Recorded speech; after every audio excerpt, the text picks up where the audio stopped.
Microphone check. Oh. So I need to see if this is coming through on the stream. So if you're in the stream, can you let me know that you hear us?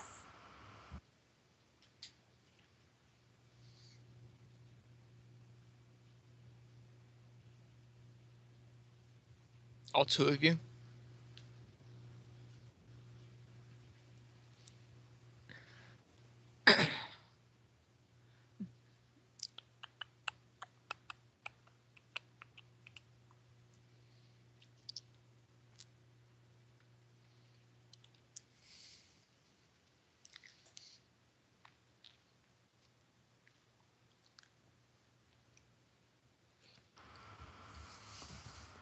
All right, Rage, we are all set. We are live. Hey, hey everybody. Sorry, cat is digging his claws and trying to kill me. Stop it. We gotta move, Simon. Really? Oh my goodness. Really? Is it that much of a problem right now? Look, here's a bit of string. Why don't you go chase that? Go get it. That was very loud. That's Simon. Yep. All right, so we are live here on the GrifballHub cast. Oh, shit. I mean, hey, everybody. Wow. And welcome. Then you said a naughty word. Shit. Let me try that again. Hey, everybody, and welcome to Wednesday Night Grifbrawl, brought to you by GrifballHub.com. I am Goose Checka, and tonight I'm joined by my co-commentator, Rage More Nerd. Hey, hi everybody. All right, Rage, so we got an exciting lineup here tonight. First up, we have Affinity versus Reflex. How are you feeling about this amateur league matchup? Well, I don't want to bash your team right here in front of you, but no, both teams are struggling right now. Reflex is 2-6, and Affinity is 1-7. So somebody needs to get something started. They want to make a run at playoffs. So this could be the beginning of a run for somebody. And what if we don't want to run for playoffs? Well, then you just ruin the hype. All right, so yeah, we have Reflex, which is the team that I play for, that is captained by Nuclear Taco, and it has myself, Goose Checka, on it, and it also has Kregosaur and Stored Grunt and Ghost Machine. If we have anybody else, I'm sorry, I forgot your name. But those are the main ones. So is that going to be the lineup for tonight? I know I am playing, and that's I don't think that Josh, which is Stored Grunt, I don't think he can make it tonight. So I will be both playing, and you will be getting to see the Grifball action from a first-person perspective tonight, as opposed to the third-person perspective, because, yeah. So that will make commentating a little interesting, because you'll have Goose's first person, and then I'll be just kind of, giving you a little bit heads up with what's going on in the rest of the court. Yes, and I will not be commentating, just because, one, that would be very difficult. It might be a little distracting to the team, or I wouldn't be able to talk to them at all. So because we take it so super serial-faced, I will be handing it entirely over to your Rage More Nerd Panda Lover right here. Yeah, I got it. He will be handling all of that. But yes, it'll be an interesting experience because, again, the view will be from my viewpoint, so expect a lot of death cam. I'm sorry, and but Rage will be giving you the commentary to fill out the rest of your experience. You can use some Nets Pride tactics and get on the wall hop. Might be able to get a little third person, a little bit higher review, and at the same time distract the enemy team's tank. So there's options for you. All right, I will try that strategy as much as I can to help my team. But yeah, that's our first game at 9 o'clock. So I know Taco's on. I'm trying to pull him into a lobby. We'll get everybody all set and hopefully be ready to go around 9 o'clock because we went on Grifball time, which we all know is never actually on time. And then following this match, we have another one. We have our pro lineup, and it is Vital Signs versus Retroactive. And that will be from the host box. So if you don't care for the first person stream, you don't have to worry about it. The pro match will not. And we've got a very interesting game here. We got a division matchup here for the Division 4 of the pro circuit, where Vital Signs and Retroactive are actually very close to each other for that division lead. Both are 6-6, I believe. This shows Retroactive 4-6. I think they have an extra win somewhere though. So every game between these two teams is really important if they want to make playoffs, because at this rate, the wild card is going to go to whoever does not win the Division 3. Yeah, if I remember right, Vital Signs is 6-6, and Retroactive is 5-6. So this would tie them. A win for Retroactive tonight would tie them for the division lead. Actually, take the division lead. Take the division lead. So Yes. yes, they would be quite exciting. I know there was a little bit of rumblings in the chat box about this match earlier on, and a lot of excitement behind it. So we're very excited to be able to bring that forward and showcase that for you tonight. And again, that will be at 10 p.m. Eastern after our amateur league game has concluded. So right now we have all of Reflex is in the lobby. So I'm going to go ahead and say we take the forfeit win over Affinity, and we'll advance to 2-7. 4 minutes early, and she's already calling it. Well, they say if you're early, you're on time, and if you're late, or if you're on time, you're late. I think somebody told me that once. I've never heard of that. Maybe it was in a fortune cookie. I'm not quite sure. But so yes, Reflex is in here, and it is Stored Grunts, Taco, Ghost Machine, and myself. So we will be the starting lineup for Reflex. And I do have to give a shout out. Last night or Monday night, I can't quite remember. We played. I want to call him Red Ray because it was Avianch and Taco, Mom's Taco, but I know that's not their AGLA name. But we had a fantastic game against them. It was a 50-minute match. It came down to a 4-4. It was amazing. So shout out to them for such a spectacular match, and we're really, really happy to have that one. That team was legendary. Legendary, thank you. Yes. We lost, but it's one of those where you don't even care that you lost because it was such a good game. Yeah, Legendary is a hot team right now. They are 4-1 right now, so it's no shame in losing to a team like that. Nope. I mean, I think on Reflex we don't have any shame in losing at all. So it takes a lot of the pressure off. And one of the great things about this team, and I'll do a little humble brag here, is that they're always having fun. They're always laughing, and you can hear them just really enjoying themselves and pulling off things that just shouldn't work and having a good time at it. And it is the competitive league. This is the AGLA. This is our competitive circuit. But that doesn't mean that you can't have fun. It reminds me of a GGL team that you also may be a part of. WAMP. Well, again, another team that is not afraid of losing, and we do so with great pride and expediency. And again, it's all about the lulz. It's all about having fun. I mean, we've been doing it for Ways and Means Committee. We've been doing it for 6 years, not seasons, years. So I guess if we were going to be good or win a ship, we would have done so by now. So we're kind of content with our mediocrity. Oh no, you can't have that attitude going into the game. Nah, you got to win your first ship this season. No, I don't think that's going to happen. Yeah. I don't know if Reflex is going to make it, but we'll see. Well, like I said, maybe not with that attitude, but you have to go in there and be like, I'm going to destroy them. I'm Goosechecka, and I'm going to destroy them so hard that they're going to have to come to me for a Psychiatric recovery afterwards, in which you will charge them. So it's like a double win for you. I'll contemplate that. I'll think on it and see what we think. I'm going to check in with the teams real quick, so I'm going to mute myself, but go ahead, Rage, if you want to talk any more about the teams or anything else that's going on. So I'm just going to step out for just a second. Yeah, I've got none.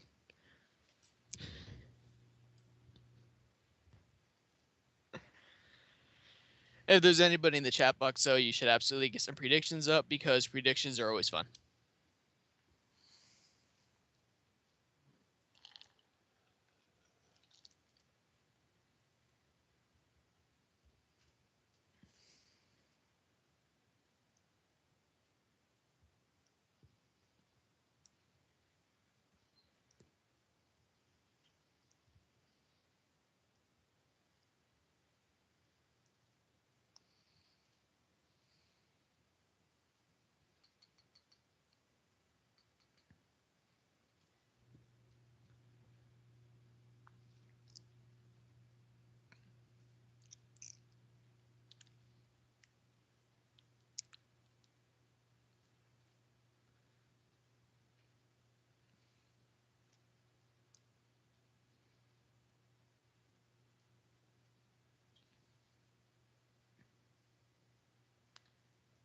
And it looks like we have Affinity's roster in here now. It is going to be EMD 1207 Ninja Yo Ass. That's a amazing gamer tag. Tigi222, and the Pistachio Kid. No sign of a neutral host yet, although based on what Goose said, it's not about the winning for her. It is about having fun, so there may not even be a neutral host at all.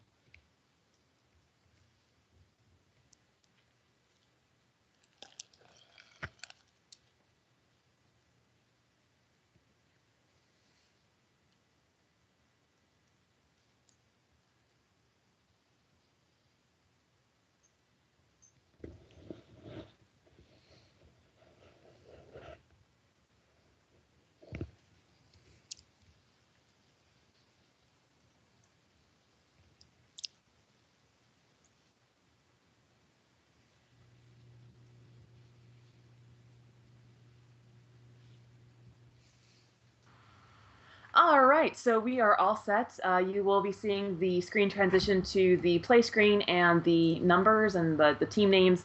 Be forewarned, I cannot both play and update the scoreboard, so it's probably going to say 0-0, but I just wanted everybody to be able to see the teams that are playing. So you can see that right there, Reflex in blue and Affinity in red.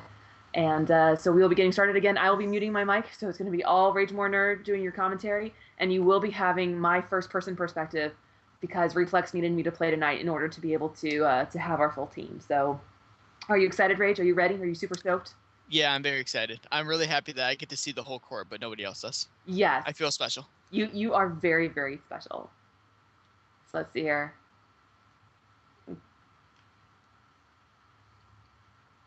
So I'm going to be on your team, so hopefully I'll figure out. I'll be trying to, when I'm calling out what side they're on, instead of far on your side, I will do left and right. I'm ready. All right, so nope, I'm all good. I'm 100% ready to go. The stream's ready. I'm ready. Rage is ready. We're all ready. Ready. I'm ready. Just like SpongeBob. All right, so we'll be getting started here in just a couple seconds. I'm going to go ahead and mute my microphone. So, Rage, it's all yours. All right.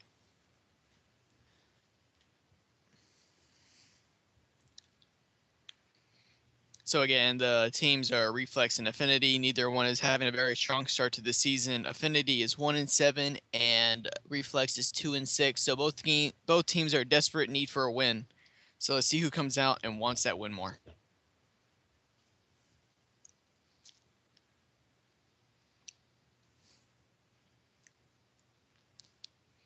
There is no neutral host. It is just a straight up 4-4, and I do not know who has host, and neither do they, because they did not do a host check. But we'll see what happens. All right, so we've got Reflex on the right side, and here comes a tip-off, and it looks like a Reflex is going to be able to get this tip-off, and they've still got 2 tanks coming up, so they got 2 tanks with the runner, and Goosechuck immediately gets a big double kill. You'll probably see that on stream. But Reflex is going to have to hold off here as Affinity's tanks are going to hold strong. Everybody is alive right now, trading off kills here and there. And the runner is now out of tanks, so Reflex is actually going to have to back up here and wait for the tanks to respawn before they can make another push. But Affinity is not holding up. They're getting kills after kills right now. But here comes Goosechucker right here, evening up the score, and she's getting big kills in the middle right now. Reflex has the ball. For you, it is probably on the right side. All 3 tanks are up with the runner. Affinity is still pushing them back on their side, though, so Reflex has still got a lot of room to push. And just like that, Reflex has lost all their tanks. The runner is alone and getting trapped, and Swordgrunt's going to hold on to that ball as long as possible. Finally get it out of there. But so Reflex holds on to the ball, and the runner's kind of going off on his own over here on the left side of the map. But he's going to have to come back now, but here comes the tanks. So Reflex is trying to get a little push going, but Affinity's tanks are holding strong. And there's a sword lunge on the carrier right there, so that's going to be a turnover, and Affinity now has the ball. And Reflex are going to have to recover, and all 4 tanks are up, so they lost the ball, but they are still holding their positions. Affinity, his runner is alone right now. He's got 1 sword on him, and he's being chased down, and that's going to be a big kill right there for Goosechuck, who gets that turnover. So Reflex loses the ball and gets it right back. So now you're going to have some pretty good first-person running perspective going on here. And Goose is going to get trapped in the corner. She's going to throw that out. And Affinity is pretty close. They might have a shot at this ball. And it does not look like a Reflex is going to hold on to it. And they've got the ball on the left side and 2 tanks up. Goose is once again getting some big kills in the middle, but Affinity is going to take her out. And there go all Reflex's tanks once again. But the runner is going to do it all by himself. He's going to get a punch after a punch here. But Affinity is still pushing up on Reflex's side. So Reflex's main control of the ball. However, they're not really getting any good pushes there. But here's a chance right here. The runner's trying to go around the tanks instead of tanking through them. It's going to get on the wall hop and immediately getting taken out. But there's still a lot of Reflex tanks there. And there's a pickup, and that's going to be the first score of the game for Ghost Machine. So instead of tanking right through them, Reflex tried to go around, get a little fancy with the wall hop. It did not work for the runner, but Affinity was not able to clear out the tanks. So as soon as they all died, it was an easy pickup and a score for Reflex, and they take the 1-0 lead. Second tip off here. Taco is going to just go charging straight up into them, and Reflex is once again to get the tip off. So Affinity is going to have to continue to push back and fight for another turnover because Reflex has had control of the ball almost the entire game. There was one quick turnover, but they got it just right back within 20 seconds.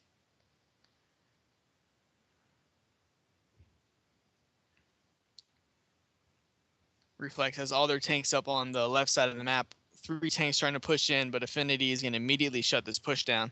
The only remaining tank left is Goosecheck, and she's now taken out. So the runner's going to have to back up with 3 tanks chasing him down.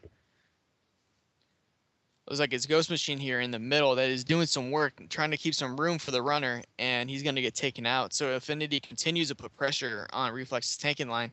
Looks like they're going to have to try to go around again. That's exactly what the runner's doing. He's trying to go up here on the right side of the map. And there's a big double kill by Ghost Machine and a triple kill, and he's just going to be able to walk with that right. No, he's going to get stopped. He's going to get stopped on the plate, and Affinity's going to get this turnover. So Ghost Machine with some big kills and a really strong push, but the runner was not able to get to the goal, and some lucky spawns perhaps have gotten Affinity the ball back for the second time only. So now Affinity has the ball here on for you. It's probably on the right side, but all the tanks are gone, so he's gonna have to pass that out. He's gonna have to throw it across, and Reflex is here pushing in on the defense, but yeah, big punch there by the runner, and now Affinity has a little bit of a push going on here in their own. But it looks like, nope, Pistachio Kid's getting kill after kill, and there's a big punch, and there's all of a sudden a really strong push here for Affinity. But Reflex has all their tanks up, so it looks like they're going to have to push back the runner. The runner's going to throw it back out, and that ends the push, but Affinity will maintain possession of this ball. Taco using his sword as usual. He's one of the very few, as you would say, sword tanks left in Halo 4. And as we say, that sword grunt is going to get a chance at the runner, but the runner's going to take him out. He is alone, though. He's only got one tank left, and he almost gets killed over the plate. That would have been devastating. But the runner now has all 3 tanks up, and Reflex is still keeping them on their side. So Affinity is just like Reflex, having trouble with the ball. Well, not with the ball. They're struggling to get a little push going. Everybody is up right now, but Affinity is going to lose 2 tanks off the spawn. Ghost Machine is just putting in work right now. And the runner's going to have to cross it across the plate. Once again, as Ghost Machine continues to kill spawner after spawner. The runner is alone, is with 1 tank in the corner, but as Reflex begins to push up, it's not going to matter. Affinity is going to clear them out, and they're going to try and get a push here on the Reflex side of the court for once. And there goes his tanks, and the defenders are going to split the defense here, and the runner's got to back up as far as possible because his tanks are not going to be able to help him. And he's going to be able to weasel his way out of there, but all his tanks are dead once again, so Reflex is really putting the pressure on the runner right now. And it's pretty impressive that he's able to hold onto the ball for so long without having to throw it out. And just like that, now they're having a little bit of a push in their own. This is the deepest they've been in Reflex territory in quite a while. And the push is going to die just like that. All 4 Reflex tanks are up, and no one is left for Affinity outside the runner. So there's a lot of tanking going on back and forth right in the middle of the court. It took Reflex running around the Affinity's tanking line to be able to get a score. So maybe Affinity is going to have to take a play out of their book and do the same thing because the tanking battles are too even right now.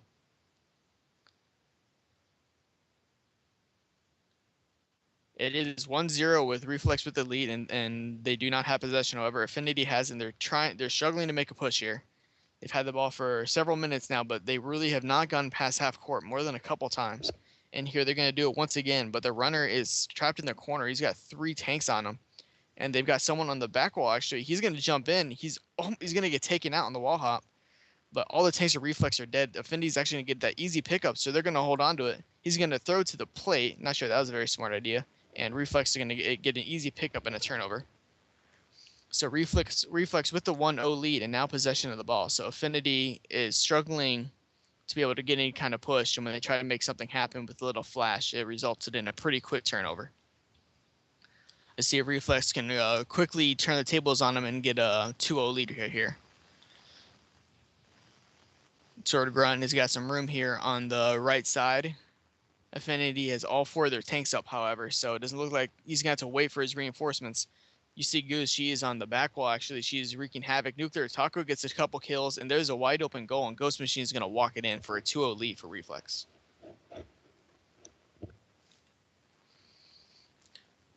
So Affinity had the ball for the majority of that round. However, as soon as they lost it, Reflex did not hesitate, and they got a score almost immediately afterwards.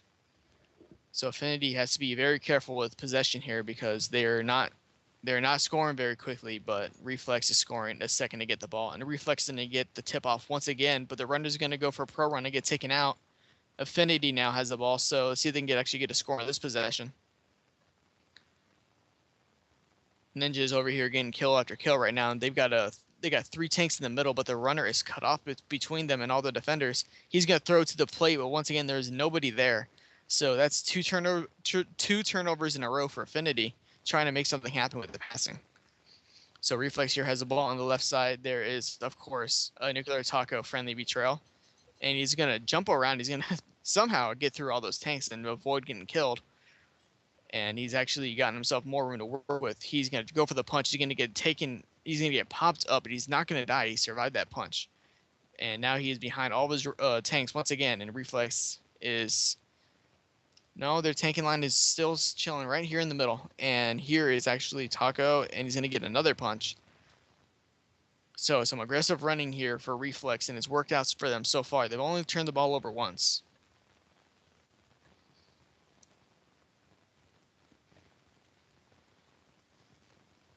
Reflex getting some more kills here in the middle. The runner's going to get popped up once again, but their tanks are not able to get close enough to take advantage. That's the second time Nuclear Taco's been popped up when he's trying to go for a punch, but the defender has not taken him out either time. And there's a launch attempt right here, and he's going to get one punch, and he's got one person to beat, but he's in the air, and he's hit once again, so he's going to have to back that up. So Reflex trying to get a little fancier with some launches, but they're going to have to pass that out. Did not get enough distance on it, and there is a possible chain lunge for the defender there. It's not going to happen. Reflex's runner is going to hold on to it. No, he's going to get taken out. Tigi's going to sword down Ghost Machine, and that's going to be a turnover. And Affinity now has possession and has a chance to bring this to a 2-1 game. Affinity is going to bring it across, and the only tank right now is Taco, and he's immediately taken out. So Affinity has all 3 tanks up. Now only 2, and now only 1, and they're all dead. So Ghost Machine is doing a phenomenal job of tanking for Reflex right now. Big reason that they're up 2-0 right now. Affinity has a ball. He has all their tanks up. He's kind of scrambling around a little bit. And they have Taco on the back wall, and he's going to get taken out. So Affinity has the ball, and they have room to run, and he's going to try and go across here. He's not going to be able to get across them, though. The tanks are holding really strong for Reflex's defense. Affinity continuing to struggle to get any kind of push into the opposing side of the court. Here we go. The runner is going to get taken out. Nuclear Taco with this very nasty sword is going to take out the runner. That's going to be a turnover. So that's 3 turnovers in a row for Affinity without a score. 2 passes that did not work out, and then a questionable punching decision. Probably just trying to make something happen. It did not work out for him. And Reflex is going to have to pass this out, but it's going to be a weak pass, but there is nobody there for Affinity, so Goose is going to not pick up the ball. She couldn't find it. But Affinity is going to be able to actually get that ball back, so that's going to be it. So they actually got a turnover there as well. So that's 3 turnovers here in this game based purely off of passes. And Affinity has a really strong push here. The runner's going to jump up, going to get popped up, continues to get popped up, and Taco's going to take him out. So once again, Affinity trying to make something happen as a runner, but he's going to continue to get taken out. Perhaps a little too over aggressive there. The runner had all 3 of his tanks up and deep into enemy territory, so he probably could have played that a little bit patient and worked out. And the runner's going to die once again. And wow, somebody almost is landing on top of the court. I've never seen that before. But Reflex has the ball now. They've got all 3 tanks up, pushing deep into Affinity's side of the court. And just like that, all 3 tanks are going to get taken out. So Reflex's runner's going to back out. But he is not going to. Taco does not care. He's going for 1 punch and looking at another. But it's a sword, and he's going to play patient, wait for his tanks, and Goose comes up, and she's going to get taken out immediately, and the runner is once again stuck in the corner. But that's a big double kill up a Ghost Machine, and he's just going to jump over and walk it in. So 3-0 lead for Reflex. Their offense is making plays. Right now, Nuclear Taco is being very aggressive with the ball, and it's worked out very well so far.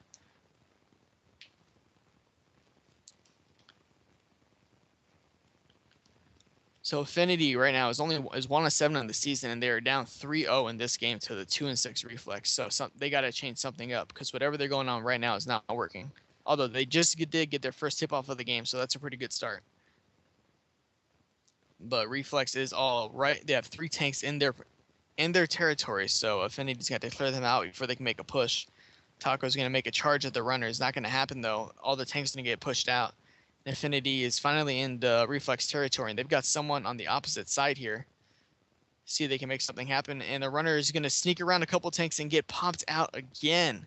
Reflex is getting a lot of clutch stops here on the plate right now. That's a 3rd pop-up right on the goal line, so this could be a tie game, but clutch defense from Reflex is keeping it a 3-0 lead. So the runner is alone once again. He's got 1 tank, but he's separated between 3 defenders right now, and Taco's going to take out the carrier once again. So strong defense is big right now for Reflex. They've gotten multiple turnovers and a lot of goal line stops. So Affinity is once again had to go and fight for the turnover. Let's see how fast Reflex can make a push here. They have scored it fairly quickly once again that ball out of Affinity's hands. Although right now all their tanks are kind of down. They actually got Gooses over here, as you can see on the far end, and she's gonna have to go help out the runner, but it's not gonna matter. She's gonna get taken out. The runner's gonna whiff, and that is gonna be a turnover right there. So Affinity gets a much needed ball back, and they want to make a chance at this game. They absolutely have to score here. They cannot give up another turnover. Affinity has all 3 of their tanks up right now. They have a little bit of a push here. 1 kill there, a punch by the runner. All tanks are up. This is a really good push for Affinity. They have all 3 tanks up, and the runner is going to be able to finally walk it in. So Affinity is going to get this score, which cuts the lead down to 3-1.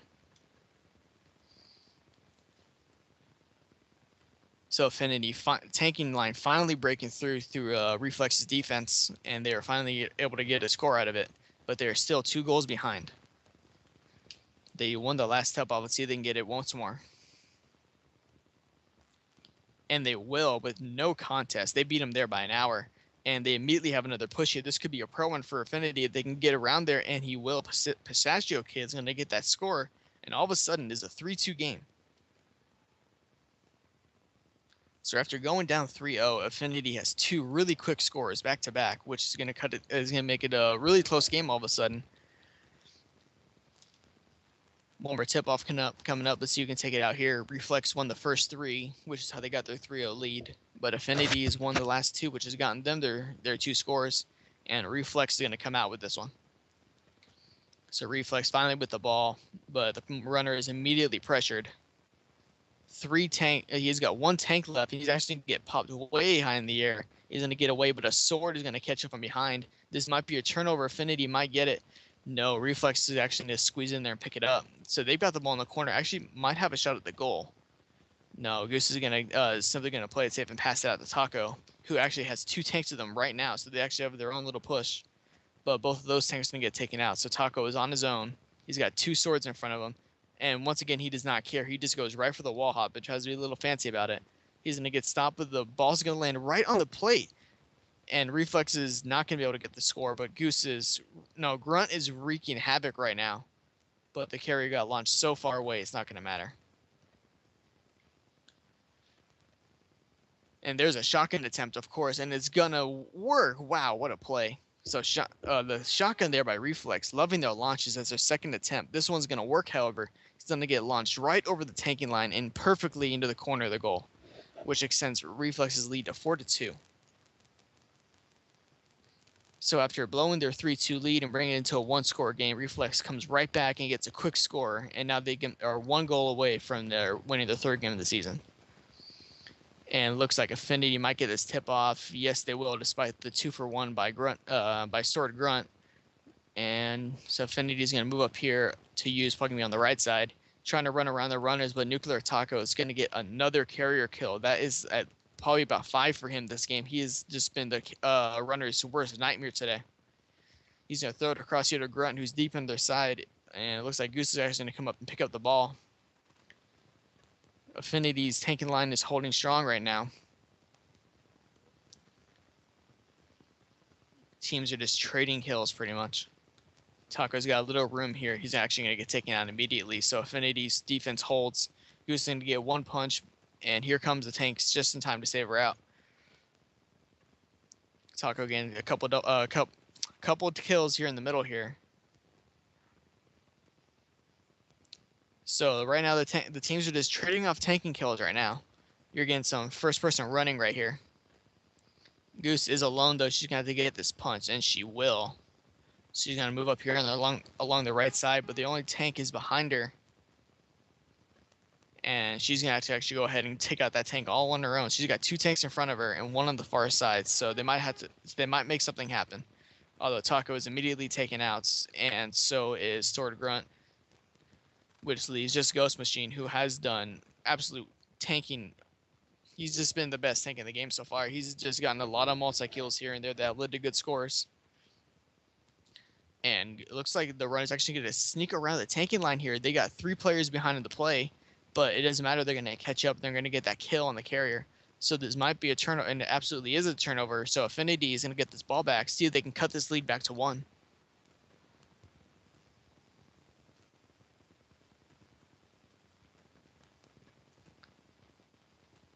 Reflex has all 4 tanks up, and one is going to get taken out by the runner. Ninja is being very aggressive again. He's going to try and throw that out, and he's barely going to get it through the defense. And just like that, though, EMD is going to kick up the ball and immediately get taken out. So that's another turnover for Affinity. That's been their biggest problem today. They've gotten a lot of turnovers that may have not needed to happen. A couple of passes that did not need to be thrown, and then a punch there that did not need to occur. So Affinity being a little over-aggressive with the ball, and it has not worked out. Reflex, on the other hand, has gone for launches. They've gone for the wall hop, and it's worked out very well for them.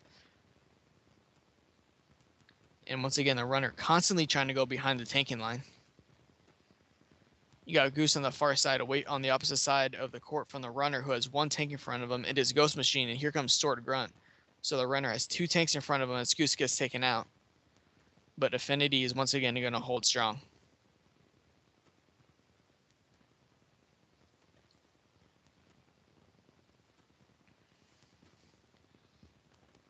Affinity's tanks are going to take out all of Reflex tanks, so the runner's got to back up. Is going to get 1 punch and going to get taken out. Once again, another turnover that probably did not need to happen. So Affinity's going to get this ball back and immediately ignore the tank that's right behind him, trying to leave Sword Grunt behind, but it's not going to work. He's going to come back, and Grunt is actually going to show up out of nowhere and take him out. So once another turnover, back-to-back turnovers very quickly, and Reflex has a chance at the goal here. But Affinity is going to hold strong, going to take out that tank there, and the last tank, and the runner's got to throw that out. So Nuclear Taco once again has the ball with all tanks up for Affinity. So despite the score, Reflex has really not been that dominant on the tanking lines. They go for once again another launch, and it's going to not get far enough. They got 1 punch, but there are 3 Affinity tanks right behind it that immediately got the kill on the runner. So Reflex is not afraid to go for the launches or the wall hops, and it's worked here. Sometimes it hasn't, but they've got the 4-2 lead, so there's no reason for them to stop. So Affinity has the ball here, still down 4-2, so they're not out of it. But just like that, the runner's all alone. He's got a tank chasing him and 2 tanks in front, so he's going to have to run by them. And now he's alone in the corner with 3 Reflex tanks. But here comes a reinforcement. So Infinity's actually got a really strong push here. All 3 tanks are up. The runner's going to go in for the punch and to get that score. So Affinity, aggressive running continuing despite the turnovers, and it worked out this time. So it's now a 4-3 lead for Reflex. So very aggressive running by both teams, and it's led to some interesting turnovers, but at the same time, a lot of goals. Because there's really only been maybe 1 or 2 scores that have been from simply one team tanking the other team into the ground. The rest have been either launches or wall hops or simply the runner just getting a really good one play after another, getting the really small window to work with. So Affinity's going to get this tip off here and see if they can bring this to a 9th round. So after Reflex gets their 3-0 lead, Affinity has scored in 3 of the last 4 rounds, but just like that, Reflex going to get that turnover. Very costly turnover for Affinity. It could be the one that cost them the game.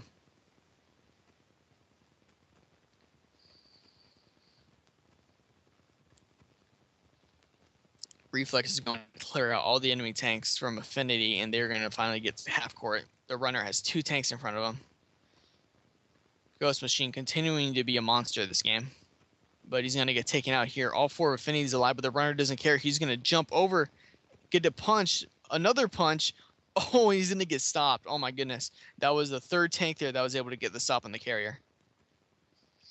The runner was able to jump over all 3 tanks, get 1 punch, a 2nd punch, but the 3rd one was just in time to keep that score from happening, and he saved the game there.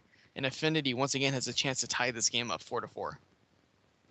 The runner is on the wall hop here, almost gets lunged, but the tanks are there to rescue him. Looks like Goose might be a little bit behind in the play here. Affinity has 2 tanks, but they're both going to get taken out. So now Goose all of a sudden right on the runners, and the runner's going to throw that back out. But Affinity will maintain possession, but once again, there's a sword right on top of them. So Reflex is continuing to keep a lot of pressure on the runner this game. The runner is here on the right side for you guys, and all the tanks are on the opposite side, actually. One's going to come over here and clear that 1 tank. Affinity's tanks trying to make something happen, getting a couple kills here in the middle, but they're going to need all 3 of them for them to get a tanking kill here. And they're going to get cleared out, so Reflex's defense holds. Once again, there are 2 swords chasing down the runner, but a tank's going to come over here and take them both out. Ninja comes in and takes out both swords. The runner is clear and now has 2 tanks with him.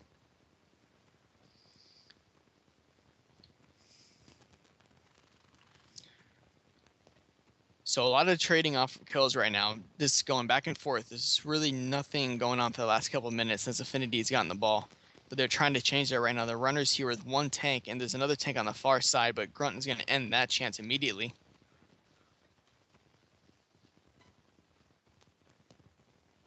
And the runner's going to get popped up once again, but his tank's going to be there to save him. And Affinity has 2 tanks deep in the enemy territory right here. They might have a chance here. The 3rd tank can come up the middle. All 4 tanks for Reflex, though, are still alive. And once again, the runner's going to get popped up trying to go for the punch. Ghost Machine with a big kill right there. But Affinity actually has a chance for this ball still. The ball got it launched all the way across where a tank was waiting. He's going to pick it up and throw it to the middle, so Affinity is going to somehow maintain possession of this ball. And they actually have a really strong push here. They got all 3 tanks up. Oh my goodness, and what a spawn right there for Reflex. They're going to get a spawn right between the tank and the runner. Is going to pop the runner out. But somehow, all 3 tanks for Affinity are still alive. And just like that, 2 of them get taken out, and the runner's going to back out.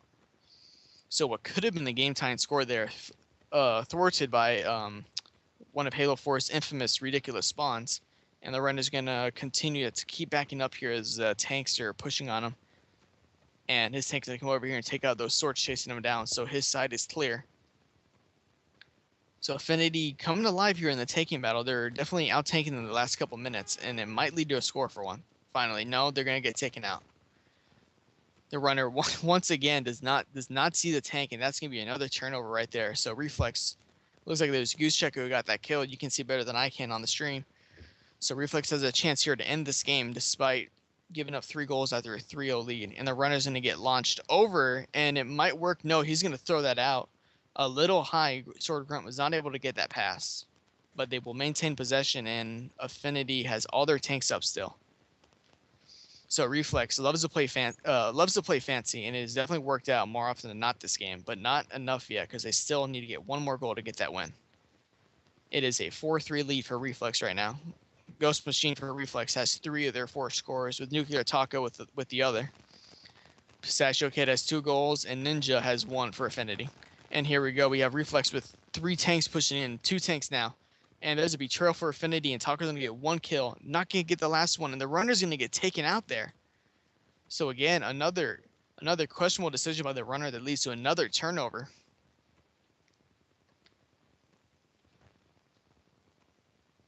The runner had 1 tank in between her and the goal, but apparently the runner did not win that battle. Affinity's runner running through the defensive line, back and forth. They've got 2 tanks there, but they're both split up. And they're going to get spawned on, and both those tanks are officially taken out, and so is a third, so Affinity has to go all the way back to their back wall.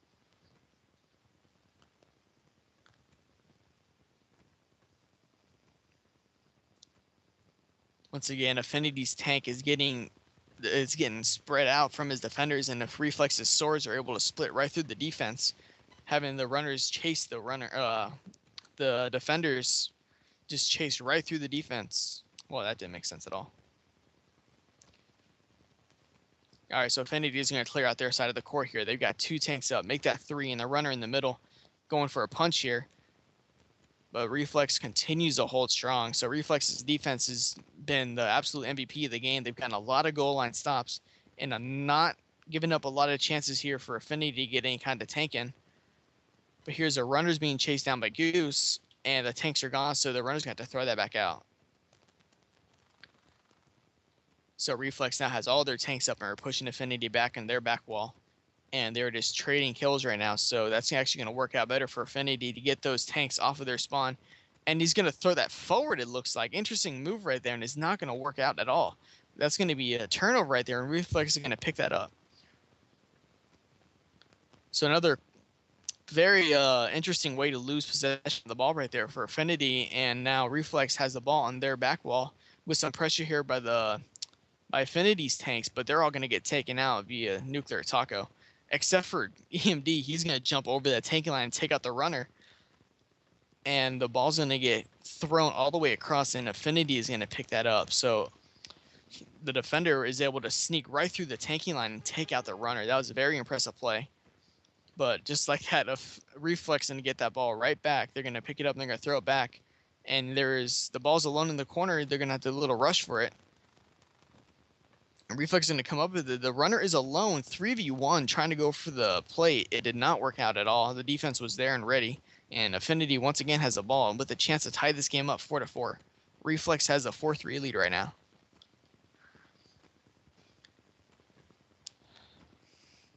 Affinity's runner once again all over the place, ignoring the fact that he's got 3 tanks right in front of him. He's just trying to really just boggle the minds of the defenders. Just trying to make Reflex's defenders make a mistake, perhaps trying to get a little betrayal there, which would absolutely lead to a score if he gets to the right position. But he's going to get hammered all the way back once again. The spacing for Affinity's tanking line is definitely something that might need to be adjusted, because there have been a lot of occasions where the Reflex swords just split right through the team's defenders and right to the runner, which ends a lot of pushes before they can even happen. Affinity's going to whiff on a punch here, but they've got 2 tanks there with 3 Reflex defenders. And those tanks are going to get taken out. There's 1 punch by the runner, and that's going to be a score. Wow, all of a sudden it is a 4-4 game. There were 2 tanks there for Reflex, but they just got ran around.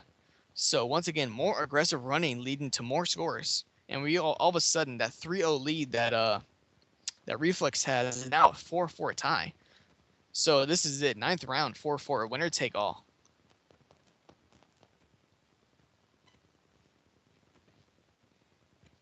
And Sword Grunt is going to sneak right in. He's going to get the tip off here for Reflex. So Reflex has possession here in this pivotal last round. There have been a lot of questionable turnovers by Nuclear Taco, but although he has made up for it, he has gotten just as many carrier kills as anybody else in this game. And he's going to have to back up here and wait for his tanks to respawn. And Goose is here taking out a couple. No, she's not going to take out any of the tanks. And Affinity's going to push up here. Reflex's runner perhaps trying to make a a run around the tanks, but Affinity is not going to have any of it. They're right there waiting for him. Goose is the last remaining tank left for the runner. Although Taco is over here towards the middle getting a couple kills, but the runner is going to have to throw that back out because Affinity's defense is holding too strong. So Reflex is getting deep into the territory, but Affinity is doing a very good job of staying alive down there, which is keeping the pushes from making any real threatening goal attempts. But everybody's alive here. There's a couple trades and another, and just like that, Reflex's push is immediately stopped. So Affinity still holding strong. Reflex has not exactly scored on them via tankins. There's been more launches and trick plays off the wall hops, so perhaps they need to make another play like that again. Taco's going to throw it across here to Store to Grunt. He's going to catch it in midair. Get one punch and he's going to get taken out. So once again, trying to go for the trick plays, and it did not work out this time. So Affinity, after being down 3-0, has a chance to take this game over and upset Reflex after that big lead they have. They were down 3-0, scored 2 again, but then they went down 4-2, and if they could score 3 here in a row, that'd be a really good chance for them to get back in the playoff race. Both teams were off to a very slow start, so both teams are desperate for a win. Affinity their runner's alone. He's gonna take out Nuclear Taco, despite the fact that Taco has absolutely destroyed him this game. And Affinity here, Ninja with a couple kills. They have a strong push. He's gonna wrap around right around the runners. He's gonna get punched. All 3 tanks up for Affinity. A 2-for-1 is not gonna matter though. Affinity comes in. They're gonna get a big win, a big comeback win. They were down 3-0. Strong tanking and a lot of strong defense. Maybe some questionable decisions by the runners of Reflex. Although Affinity's runner was no different. A lot of questionable running, a lot of aggressive running. And in the end, Affinity is going to get this comeback and this very much needed win. So both teams are now 2-7 on the season.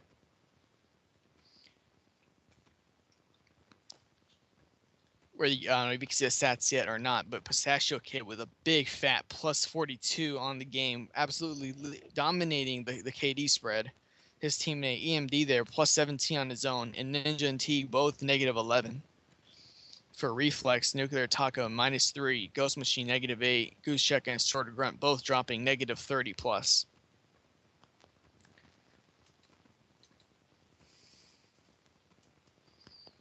So the stats show that Affinity absolutely dominated the tanking line, but you would not probably would not have guessed that much looking at the game. They did not get a lot of tankins, maybe 1 or 2, but that last one was all they needed to get that win.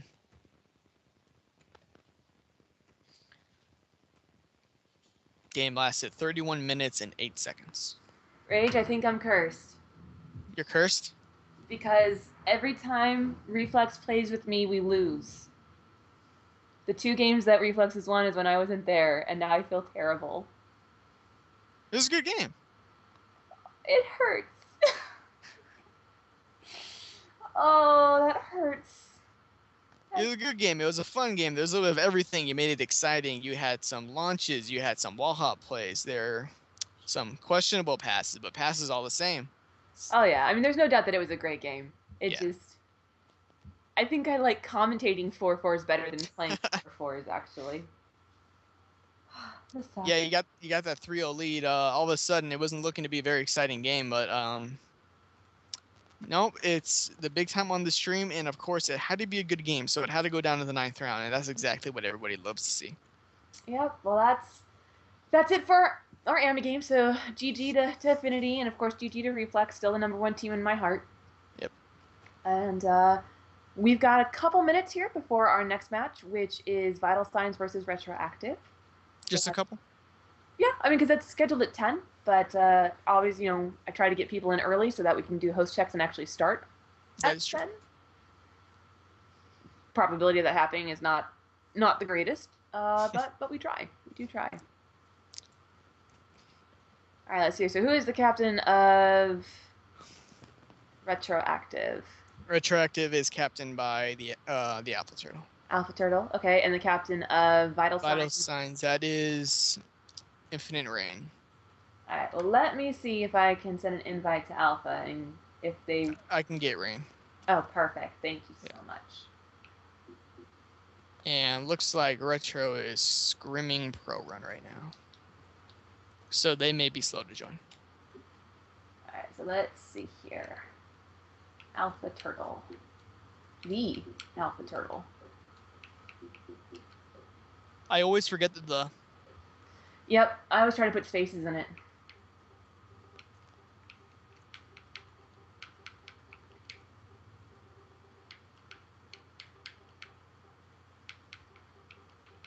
Alright, I would be right back. Alright, so our first game for Wednesday Night Grifbrawl was a 4-4 down to the wire. Awesome game that hurts my soul a little bit. But hey, you know what? That's Grifball. And you never know who's going to come out on top. So right now we are just waiting for our next two teams, our pro teams, to show up. And again, they're scheduled to start at 10 p.m., so in about 20 minutes. But we'll see if we can't get them in here a little bit earlier to play around a little bit. And in the meantime, though, do want to let everybody know that the GGL playoffs, the championship game, is going to be played this Sunday. So we will do everything we can. I'm pretty sure that it will be streamed. We'll let you know exactly when and where you'll be able to watch it. Well, where right here on GrifballHub's Twitch channel, twitch.tv/GrifballHub. And we will be live streaming that best of 3 series. It is a Righteous Kill, who is currently undefeated, versus Watch and Awe. And it should be a very awesome showdown to put the cherry on the top of the GGL summer season. And I actually have a video to share with everybody about this upcoming lineup. So let me see if I can load that up for you.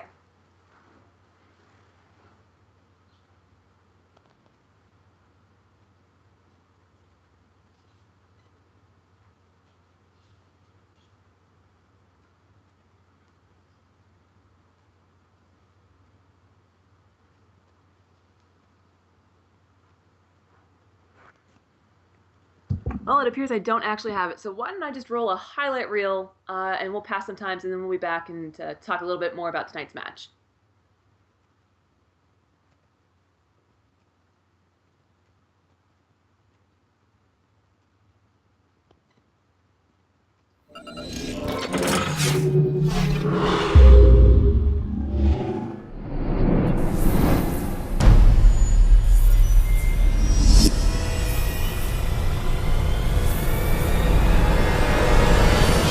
Welcome, boys and girls, to a special 9th episode of the Highlight Frenzy. It's Ladies' Night this month, and instead of 10, we're counting down the top 8. I'm your host, H2O Camper. Kicking off Ladies' Night, it's everyone's favorite cookie, Snickerdoodle. She proves you don't need a hammer, a sword, or even the bomb to find your way into the frenzy. You just need a couple terrible defenders.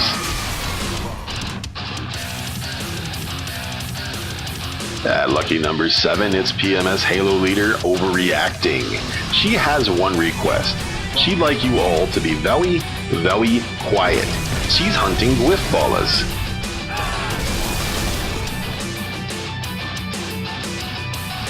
Checking in at number 6 and also representing the PMS clan, it's Lexi. Lexi would like her teammates to know she's a strong, independent woman and has absolutely no need for their hammers. She's quite capable of punching her way through every single blue defender that stands between her and pay dirt.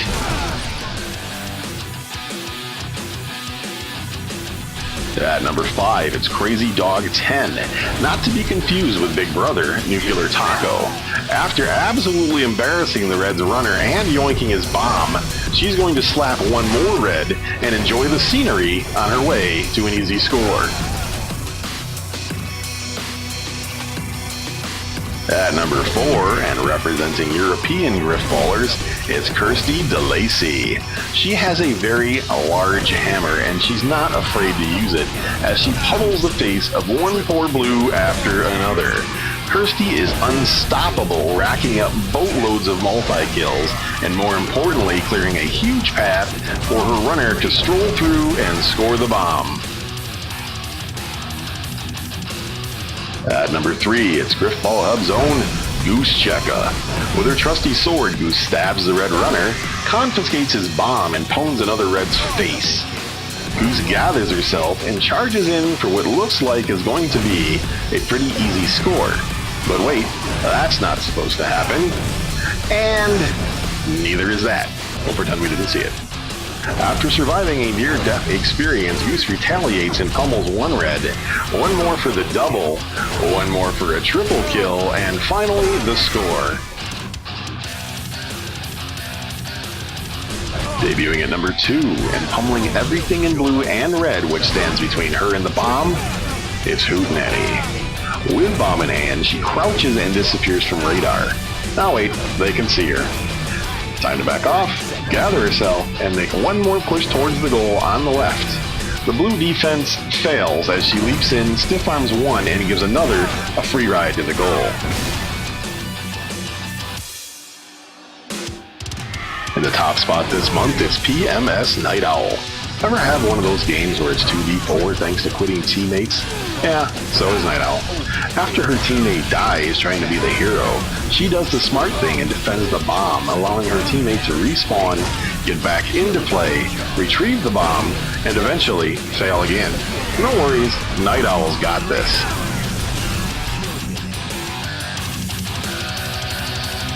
And that wraps up the Frenzy for this month. We'll see you again in January after the holidays. As always, if you do something amazing in matchmaking or just plain silly, save your film, clip it, upload.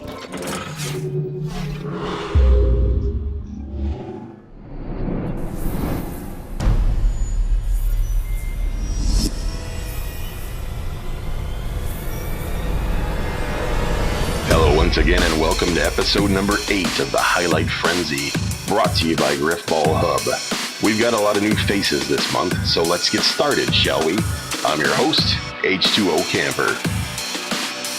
Kicking off the frenzy at number 10, it's Reaper Brian. After his team avoids a close call and near score, Brian scoops up the bomb. He's chased by opposing blargs as he hops along the wall just out of reach. Let's count the whiffs, shall we? That was number 2. Here's number 3. Brian makes it all look so easy. As for the blues, not so much. At number 9, welcome Bloodshot X. Every red dies on the tip, which means an easy score, right? Not exactly. Time to improvise. Bloodshot flower hops over the spawners for style points and the score.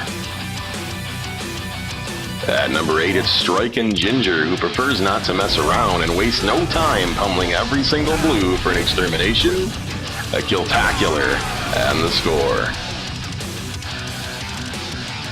Checking in at number 7, it's the King of Diamonds. After crushing one blue, he yoinks the runner's bomb, sets his bearings for another defender, and slaps him for the triple. Grabs a quick snack pack, then punches one blue after another blue on his way to a wide open score. Making his frenzy debut at number 6, it's Gamertag MIA. MIA makes like an enraged blarg, zigzagging through the red base, pummeling nearly everything and anything that spawns. Eventually the runner will make his way in, but fail. No worries, MIA nets a killtastrophe, then grabs the bomb for the score. Making their way into the frenzy at number 5, it's Lambchop166 and Tad Neptune. Lambchop whips out his hammer and works to clear a path on the right side. But eventually, an impatient Neptune is going to leap over Lambchop, miss the plant, but drop the bomb as Lambchop gets a bonk and the score. Landing at number 4, and with the very first jetpack clip to be featured in the frenzy, it's Pro Ace Joker. With bomb in hand, Joker backs off from the defense, absorbing a glancing blow from a defender's hammer. Now it's Joker's turn. Sucker punch one red, light the jets and pummel another for the double kill.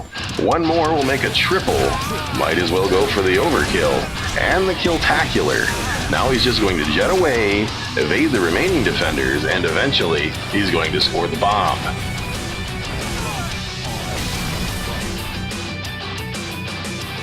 At number 3, say hello to Dizzyfoot. He scoops up the bomb and heads for the goal. Now things just get silly. As the Reds and Blues exchange pleasantries, Dizzy hops above the goal just out of harm's way, waiting for the perfect moment to drop in and win the game. Debuting in the frenzy at number 2, it's non-dairy T. T makes like a relentless bully, picking on and terrorizing the frantic and shaken Blues as they spawn. As T nets his first extermination, the ball runner dies, which means one more exterm for T before a teammate scoops up the bomb and scores. So this is Ghost Machine.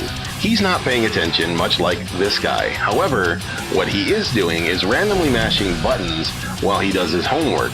How do I know? I was on his team. I know what you're thinking. So watch this.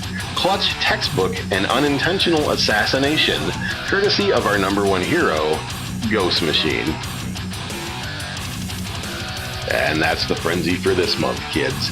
Remember, as always, if you do something amazing or just plain silly in matchmaking, save your film, make a clip, drop it in your file share, and tag it with Waypoint GB or GrifballHub.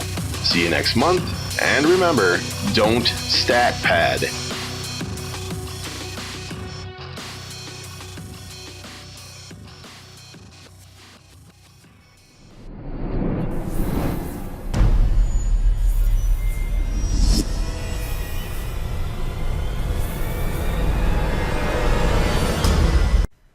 It's back! All you griff stabbing, hammer smashing, and ball lovers have been wondering where we went. Well, wonder no more. There was a long layover flight before we made it to Requiem, but now, welcome back to the GrifballHub's Highlight Frenzy.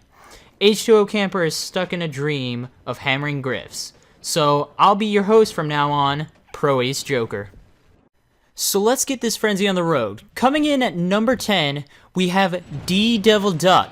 He's going to start off by picking up the ball and running to the right side of the court, where his team has made him a perfect hole so that he can run straight to the goal where he barely dodges a sword. Coming in at number 9, we have Stored Grunt 360. He's going to start the clip by trying to launch his teammate to the plant, who ends up failing to get the goal. Stored Grunt doesn't like this, so he's just going to charge in like a raging bull with his sword out, stabs the runner, and plants the bomb.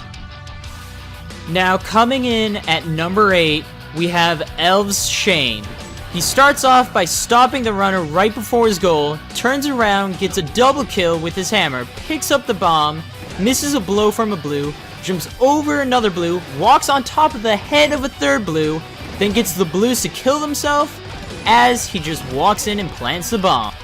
Next up, coming in at number 7, we have Poison X Pop-Tart. He starts off by punching one red, runs up, punches a second red for a double kill, nabs a triple kill with the ball and no shields, then runs straight up to the goal, gets one more punch, plants the bomb, and gets an extra double kill just to show off.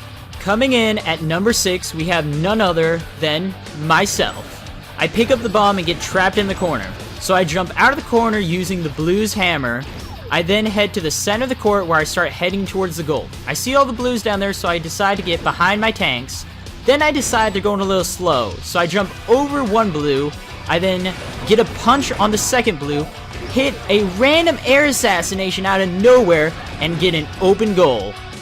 Up next, we have a clip by Assassinator.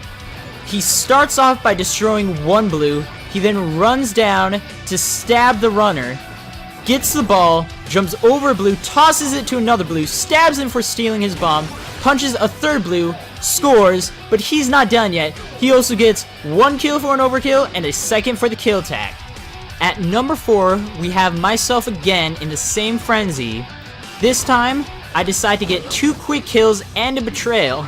I then kill the runner and another teammate. I then get an overkill with the ball. I get pushed back by one red, so I decide to run up, high five the other red, get 1 punch, 2 punches, and 3 quick punches for the triple, run straight to the goal, get an overkill, and the goal. Coming in at number 3, we have the man, the myth, the legend, the god of Grifball, Taco Pizza Hunter. He decides to show off his sword skills by getting one sword, a second sword, and a third sword just by giving them all high fives, nabs up the ball by killing another one with a sword, tosses the ball to a blue, baits him, grabs the ball, punches one more, and gets the goal. Featured in the second to last clip and his second time in the frenzy, it's Assassinator. He starts off by getting the red to betray two of his teammates, then uses him to launch him into the air, tosses the ball to a spawner, while in midair kills a red, kills the runner, steals the ball, and dodges them all for a goal. Finally, claiming the number 1 spot, we have Mom's Taco 81.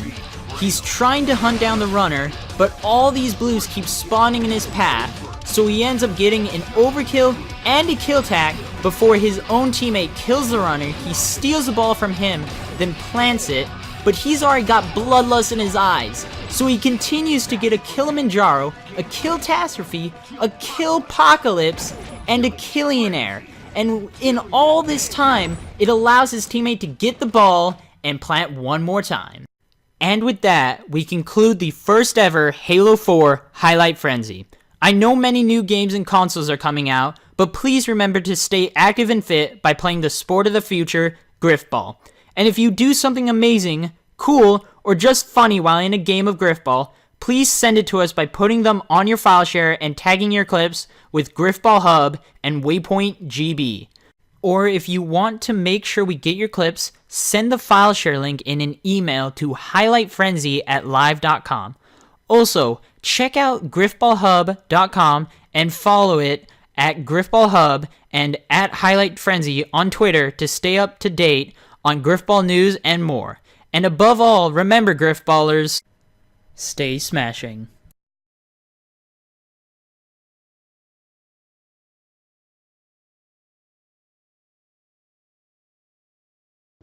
Hello, everybody, and welcome back to Wednesday Night Grifbrawl. If you are just joining us, you missed out on an epic match between Reflex and that other team that we don't care about. Affinity. I know. Between Reflex and Affinity, it was an epic game. Reflex went up 3-0. Affinity came back, ended up being tied 4-4, and then Affinity drove home the final goal. So they're all banned, and now we're moving on to our next match for the pro circuit, which is Vital Signs versus Retroactive. So, Rage, what do you know about these two teams? I know it is Retroactive is all about Ace Be Silent, are consistently voted the best player in the league, and Vital Signs is no slouches on their own. They have Infinite Rain and MSSR Martin, who are probably the best tanking duo in the AGLA right now. Now, if I remember right, Martin went for like 20 credits or something ridiculous like that, didn't he? 20? No, in his first season he actually went for 10. Okay. And then he took the second season off, or maybe 2 seasons off, and then he came back with he came back for Bomb Squad week 3.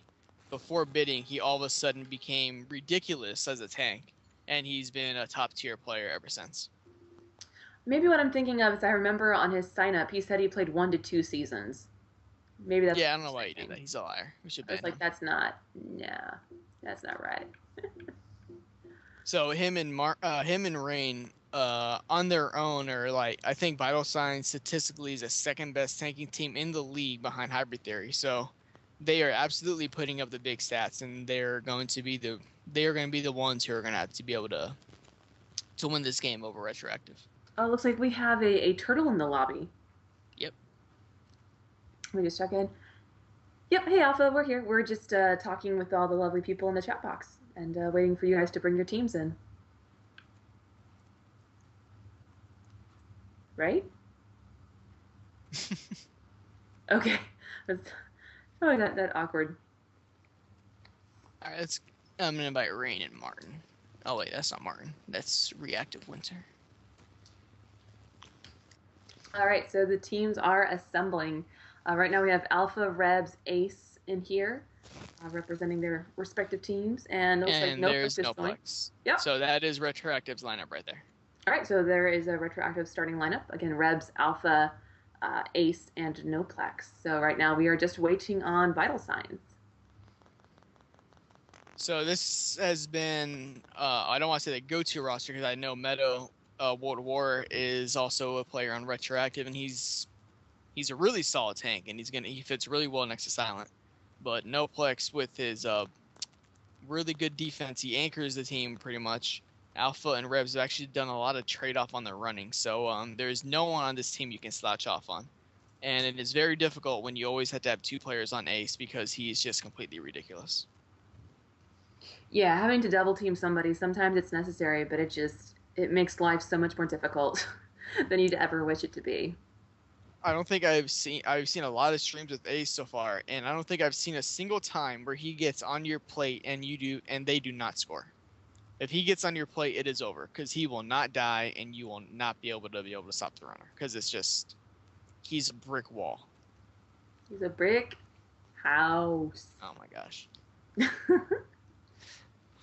All right, so it looks like Retroactive will be wearing the blue, and Vital Signs when they show up will be in red. Although after the host check, that's always it can always change. But that's who we have in the lobby here at this moment. And again, we're just waiting on Vital Signs, captained by T-Rain to King, to grace us with their presence so we can get a host check underway. We can get this game underway, and bring you the latest and greatest in Grifball action. Let's see some predictions here in the chat box.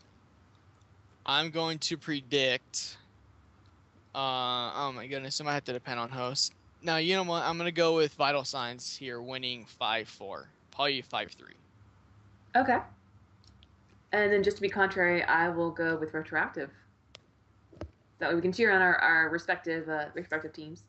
Yeah, it is a very even game, that's for sure. Their records are almost identical, and they're just a team that really depends on their top players. And you can always expect Ace to come in and put up a great game no matter what. So it really comes up to who else on Retroactive is going to step up. On Vital Signs, however, it's pretty much Rain and Martin doing everything, and it usually, well, I don't want to say usually works because they're 6-6, but half the time it does, half the time it doesn't. Yeah, so it feels like this game's a coin flip. Like it could easily go either way. It really could. It might depend on if Retroactive has a big game out of Noplex, Rebs, or Alpha Turtle. Now I'm looking at Rebs specifically. All right, Rebs, if you're listening, you better step it up, buddy. Rage is calling you out. And Martin hasn't gotten on, so that means they're probably going to join any minute now. Okay. And we have a Scooter Dad in the lobby, and he's predicting a Retroactive victory. And he's saying +3, so I'm guessing that means 8. Beating them by 3 points, so that would be 8? No. That or it's a spread. Oh, okay, I see. All right, so if you're in the chat box, please feel free to let us know who you think is going to win and who's going to take it. And will it be Retroactive and bring themselves up to an even 6-6, or will it be Vital Signs who will pull their record up into a 7-6 and solidify for right now their claim on the division title? Actually, I'm looking at the schedule here. Vital Signs has won 3 in a row. They took down Notorious, Legitimate Strategy, and then a big win over Uplifted. So Vital Signs is on a hot streak right now. Well, those are always good things to have. You get positive, you get that mentality going, and you believe you can do it. I think I can. So we'll see whether Retroactive is their killjoy. Looking at Retroactive real quick, and they've pretty much been splitting games lately. They've actually struggled lately. They started 3-1, but have lost. What is that? 1, 2. Yeah, they've slipped lately. Their first game was against Pro Run, who is 11-1, and that was their only loss this season. So they definitely have potential. Too. That there was. So there's absolutely potential on this team. And Riley Fox just tweeted me a picture of a red panda. Aww. He's in New Zealand right now. Is he really? Wow. Yeah, so he's tweeting you a picture of a red panda from New Zealand. That's something special. I think it is. And I always think of you, Rage. I was on BuzzFeed looking at like adorable puppies and kittens, and there were 3 articles in a row about red pandas. Like, well, Rage was here. All right, so if you're just joining us... Oh my god, you should see this picture. You should forward it to me. It's on Twitter. Okay. It's a real one. Okay, I'll look at it. I might die. If you're just joining us, this is Wednesday Night Grifbrawl, brought to you by GrifballHub.com. I will be your commentator, along with Goose Jugga, and along with Rage More Nerd, who's going to be helping me out this evening. This is where you say hi. Hi. Okay. And we stream every Wednesday night at 9 p.m. We have our Amateur League game, and at 10 p.m., which is right meow, we have our Pro League game. So as soon as our second team shows up, we'll be getting underway. And we also will be streaming tomorrow night. We are going to see Reflex versus... Oh, geez. I just posted about it, too. But all that matters is it's Reflex, because that's my team. So Affinity. But yeah, we'll have Thursday Night Grifball tomorrow at 9 p.m. And as a reminder, the Grifball Hubcast, which live streams every Thursday night, is pushed back to 11 p.m. Eastern, so that's 1 hour later than usual. And that is to accommodate Mr. Rally Fox, who will hopefully be back from New Zealand by then. We will see. And I think, also this Sunday, we will be having a Righteous Kill versus Watch and Awe for the GGL Summer League 14 Championship Series. So definitely mark that off on your calendar and get ready for a really awesome show, because those two teams know how to show up and play and play to the audience as well. So Watching on 3. Are you playing Watching on 3? Yeah. Wow, you're not even gonna wait to see who the lineup is. You're just... Nah, it doesn't matter. Now, is that a bit of a biased or a homer pick? I just feel, I almost said one-hit wonders. Watching on, filled with winners. Not to say Righteous Kill isn't, but, we have more ships. And that is the count. So be sure to tune in Sunday right here on twitch.tv/GrifballHub for the GGL Championship game. If you need a reminder, be sure to follow us on Twitter at GrifballHub, as we do tweet out all of our streams and schedules and events. So it's a really great and easy way for you to keep up. And as everybody knows, the Master Chief Collection is less than 30 days away. So we're very excited about that. We're hoping you guys are very excited about that. And can't wait to play some Grifball on dedicated servers. That is going to be so awesome. It's not LAN, but it's close. I've always felt that the one thing Halo was missing was consistently good connections. Not just Grifball, but just Halo in general. And this is just like a dream come true. Well, I can tell you, I was playing earlier, and Melvin was on my team, and he pulled, and it was the nastiest, grossest thing. Like, we couldn't even get to the tip-off. It looked like he was shot out of a man cannon 4 times in succession, and like we had to boot him out and invite him back in because the connection is just so terrible. So super excited for dedicated servers. There's no doubt host has a pretty big advantage in this game, and it will be nice to not only not have to deal with hosts and neutral hosting, but it will be nice to have an actual server hosting our game instead of somebody's Xbox. Yeah, I don't know what people are going to do with all their extra time when they're not spending 3 hours in a lobby looking for a neutral host. I'll be playing. It's an end of an era, man. I mean, this is something that's been going on in Grifball for, 6 years? Something At least. like that. Yep. Over 6 years, yeah. Oh, there we go. We got Infinite Rain, MSSR Martin, and Reactive Winter. All right, so we have a They're full one lobby, short. and I'm going to hand off party lead to Alpha Turtle because I'm going to guess they want to do a host check, and I am so hardcore that I don't have it. Vital Signs is still short 1 player, though. I think they're drafting you, Rage. I think that's... Oh, okay. Well, my team's like 1 in 11, so they might not want me this right now. I know how that feels, Rage.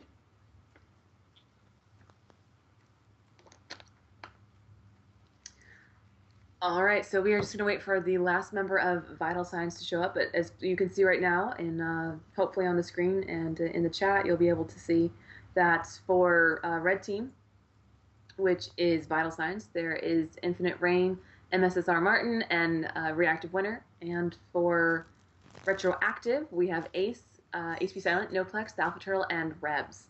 So we're just missing one person, and then we will be underway.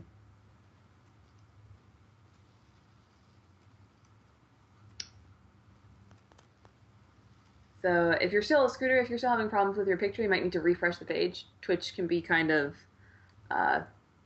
twitchy sometimes.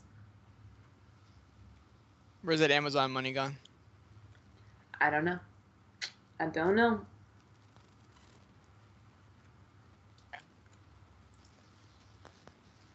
I'm hearing a potential upset alert, so I need to go to Waypoint, my favorite place in the world. Yeah, if you haven't checked out Waypoint recently, they actually redid the site, and it looks a lot cleaner than it used to. So that's nice, and it's more to reflect the Halo channel when with the release of the Master Chief Collection. So that'll be really, really cool. And Yeah, the front page absolutely looks fantastic now. Yes. For anybody who actually just goes straight to the service record like I do, though, that did not change at all. Okay, so that still needs to be updated. The front page, though, looks nice. Yeah, I love the front page. All right, so Perfect Demise is telling me that Impulse, a team that is 5-6, has just upset the defending champs Next Dimension. Wow. And this link here confirms that. If that's an official game, then wow, that's quite the upset. Because Next Dimension's only dropped one game this season so far. Actually, they've dropped a few games recently. I know a couple of them are actually being disputed, however. But if everything holds, that actually that brings Impulse within one game of them. They'll be 6-6, and Next Dimension, as it stands right now, would be 7-5. Wow. So that division all of a sudden got very interesting. Well, again, any given Griff day, you never know what's going to show up and who's going to defeat who. So that's always an exciting to see those upsets. Unless you're the team being upset, and then it's probably not nearly as exciting. Yeah, this is wow. I can't. Wow, I'm stunned. All right, so right now we are just waiting on one more member of Vital Signs to grace us with his or her presence, and as soon as that happens, we will be ready to get this game started. I will go game chat and find out who that person is.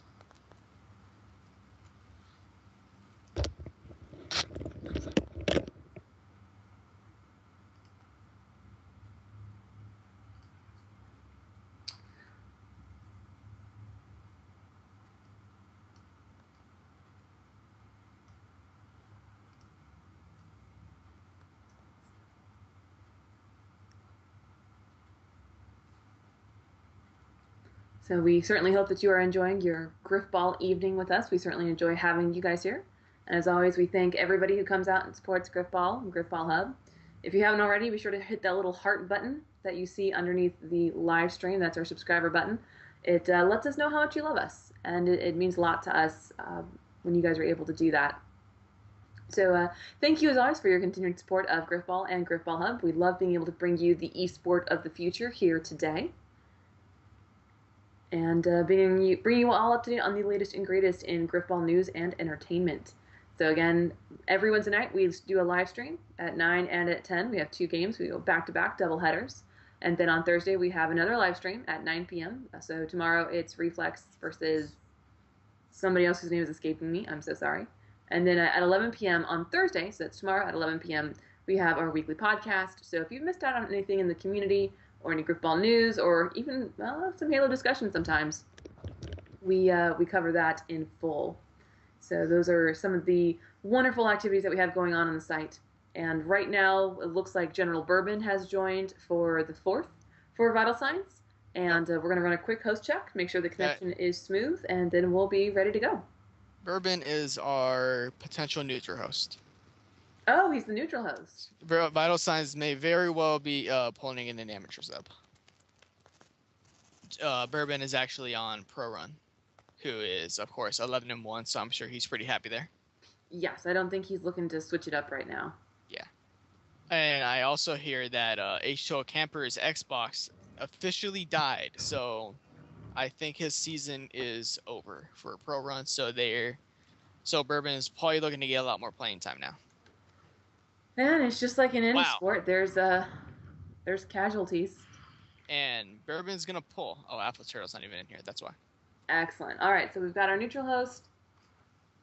Now, are they still waiting for a player rage? Yeah. I think they're gonna get an amateur sub. Okay. Because I couldn't really tell. They said they had someone incoming, but I kept hearing the word sub and amateur, so. Okay. All right, well, welcome to Elliot, who just posted in the chat box. Thank you for joining us. We'll be getting started here in just a couple seconds, but if you have any questions, feel free to post in the chat box, and we will answer your questions quickly and maybe accurately. We'll certainly try. Maybe.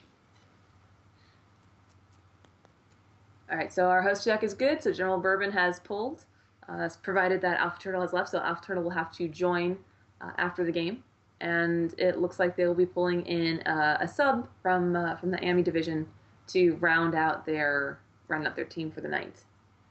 I'm looking at the chat box. Looks like they might bring in Epic. Okay.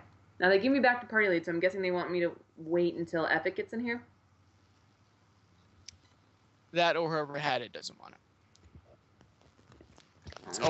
It's always a battle of who is going to have host.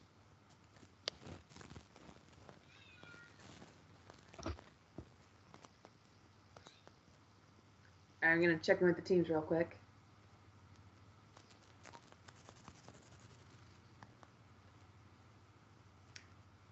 Do you guys want me to start the game, or did you want me to wait for the sub? Okay. All right, I'll hold off then.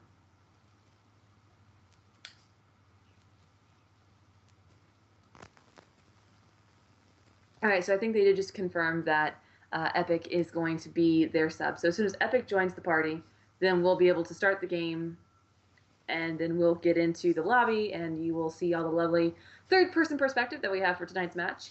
And at that point, Alpha Turtle will join in, which allows General Bourbon to hold host, and then we'll actually begin the match. So whoever said that gamers were lazy is just plain wrong, because the amount of hoops that these players jump through to be here and have the cleanest game they can is pretty impressive. Just think, in a month we won't have to worry about it. No, Elliot, we don't play Spartan Ops. Right now we're just streaming Grifbrawl, and it's kind of our thing, but thank you for the invite. I think half the people who play here don't even touch guns in this game. I mean, most people here don't know how to shoot, so, or used to know how to shoot, and now they don't remember.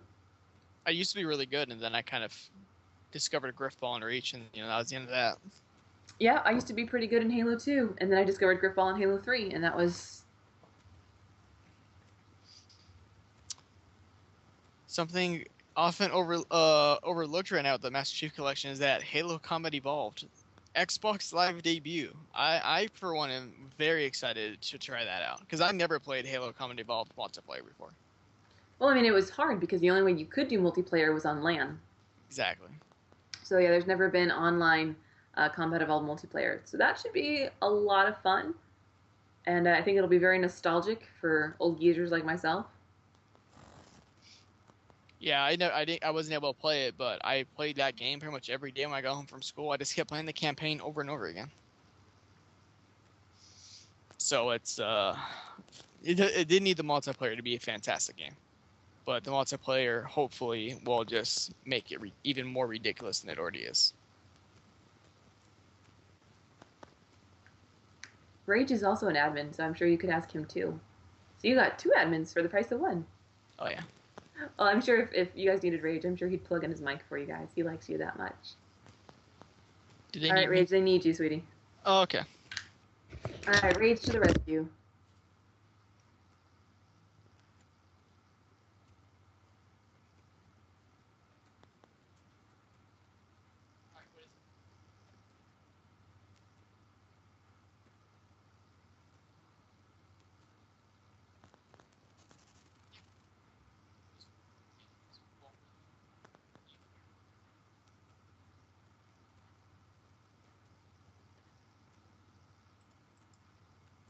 I'm sure I have it at home.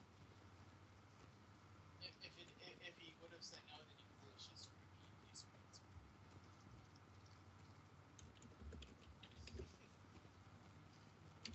In fact, I don't even need a rule so that you can't. Let me double check. They have changed it.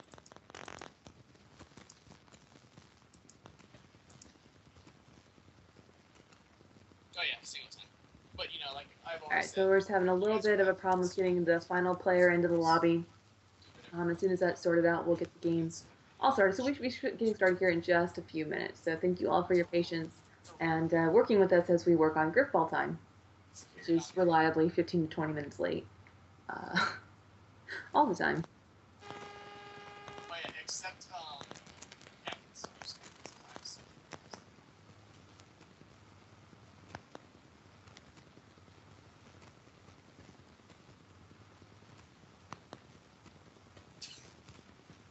that is fantastic. I do not.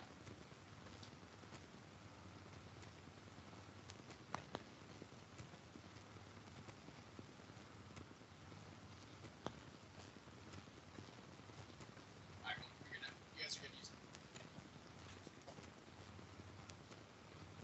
There you go. Alright, good luck. Alright, we're good. All right, so we are all set. And I just want to make sure that, yes, we have Vital Signs in red and Retroactive in blue. There we go. Okay. And let me just check in with the teams, make sure they're good to start, and then we'll push the magic button. Are you guys good to start? All right, good luck, guys. So I maintain that Vital Signs will win because they are on the red team. And you seem to have a penchant for red. Yeah. That has nothing to do with red pandas or anything, but No. it absolutely has nothing to do with anything else.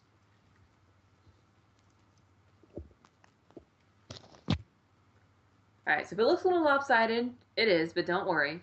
What's going to happen is that we're going to spawn on the court. Rage and I are going to run backwards, and so is General Bourbon. We're going to go into the neutral host box, at which point the, let's see here, Retroactive will invite Alpha Turtle back in, and then it will be 4-4, we promise. I can't get in.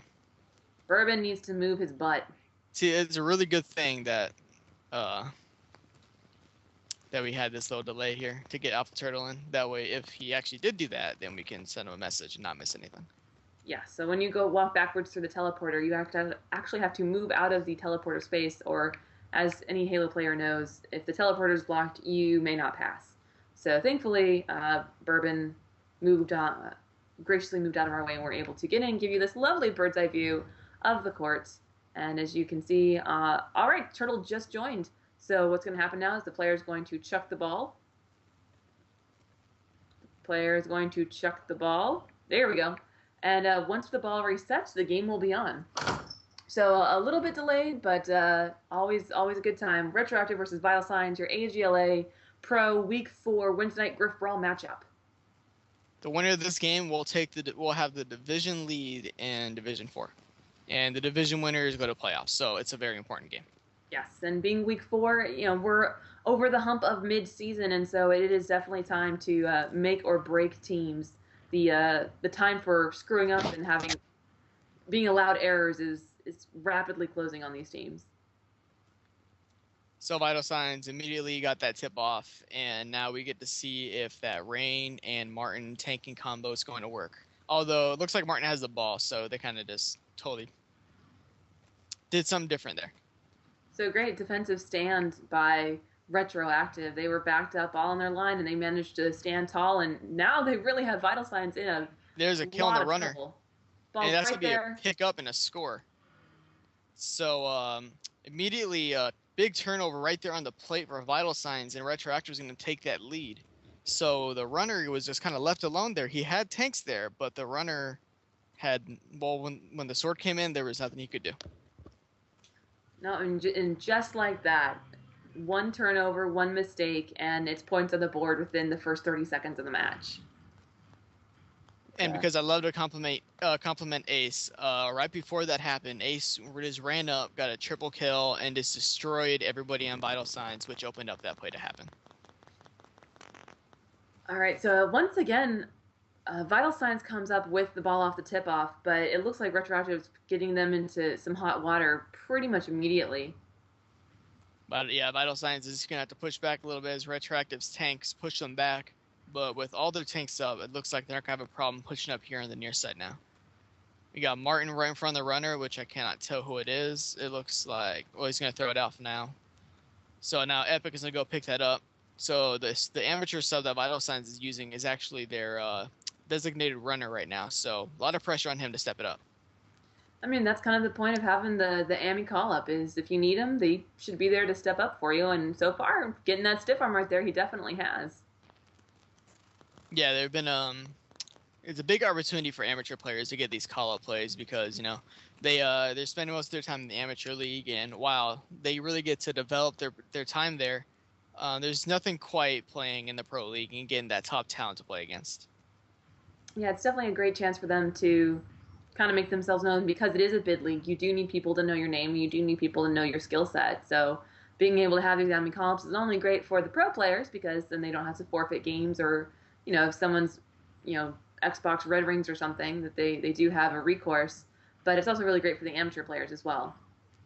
And the runner has a little bit of a chance here. He's going to get one punch, and he's actually going to get taken out by Ace of all people. No surprise there. He just got that hammer stop, but the Vital Sign's actually going to get that ball back and pass it out.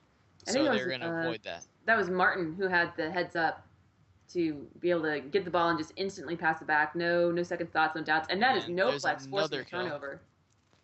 So that is a lot of skills in the carrier so far early in this game, and that's another turnover. So Retroactive is going to have this ball, and they're going to try and make a little bit of a push here. But Martin is a little bit behind the play, so they push strong, they can make it, but it doesn't look like that's going to happen.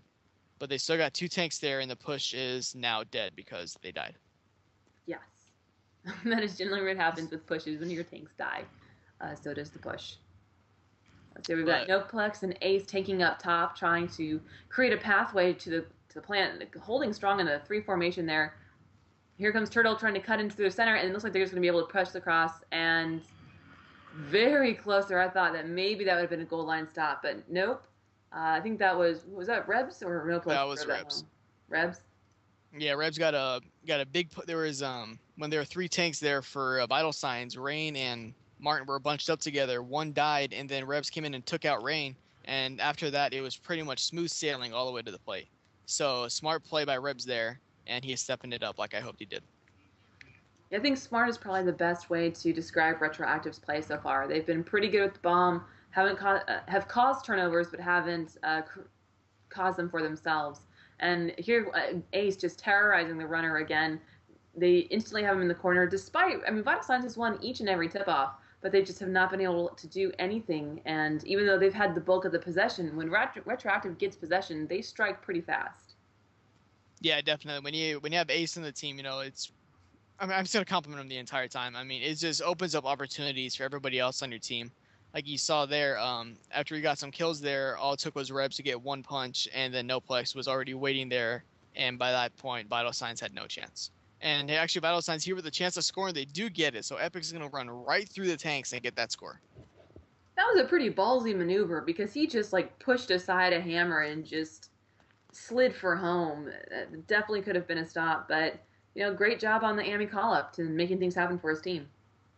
Yeah, Vital Signs has already lost some big turnovers that led to scores, but Epic does not care. He just kept on playing strong. So big play right there by the AMI call-up. Balls in the air at Retroactive is going to finally get their first tip-off of the game. Yeah, despite winning tip-offs, it definitely has not seemed to stifle them or affect their play at all. And it looks like, I'm trying to see who's running, so that's Noplex on the near tank side, and Rebs coming up right behind the runner. We've got Ace on the far side, but he gets taken out. And looks like Vital Signs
Am I back just in time?